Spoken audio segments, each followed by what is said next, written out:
Hey guys, today we're going to talk about a Master Yi technique that every Master Yi should know. So we're going to start by building up on smaller techniques and then turning them into bigger techniques for team fights. So today we're going to talk about alpha juggling, which is when you go under the tower and you lose aggro and then you give aggro to somebody else or something else. So we're going to take a look at a very simple clip here, and I'm going to explain how it works, and you guys are going to look at it, and then in the future when we release more videos, you guys will say, okay, he employed this technique and he did it in this way. So let's go ahead and get started on the particular technique that I have for you guys.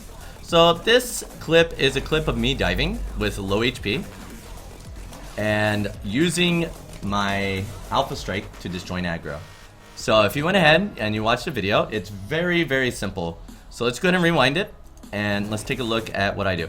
So in this situation, we have a level 7 Jin that is going under the tower, and we have a full HP Sivir, and I'm at 770 HP.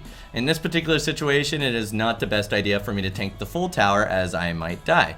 So let's go ahead and speed it up. You can see I go in.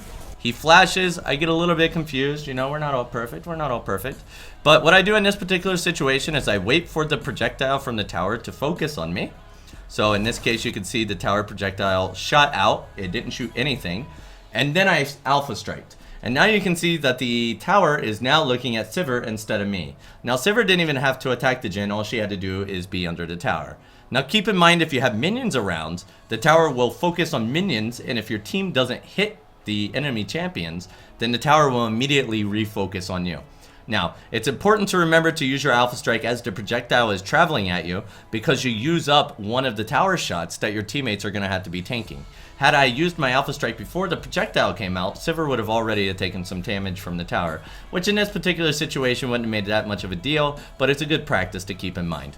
And then simply, I will finish off Jin while Sivir tanks the tower as long as she stays underneath the tower, and I'll walk away. And as you can see, Sivir had no idea what was going on because she ended up using her heal on me and she didn't realize that I swapped the tower aggro to her.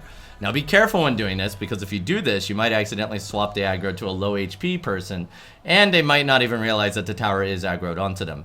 Now this is one of the core steps of playing Master Yi. You should try to learn to do this in situations where it's appropriate, and then you can combo it with other things as well. Now next week we're going to be discussing meditate auto attack resets, so if you guys are interested in that, make sure to tune into the video that I produce for you next week. So if you have any questions or any requests, please ask me in the comments below.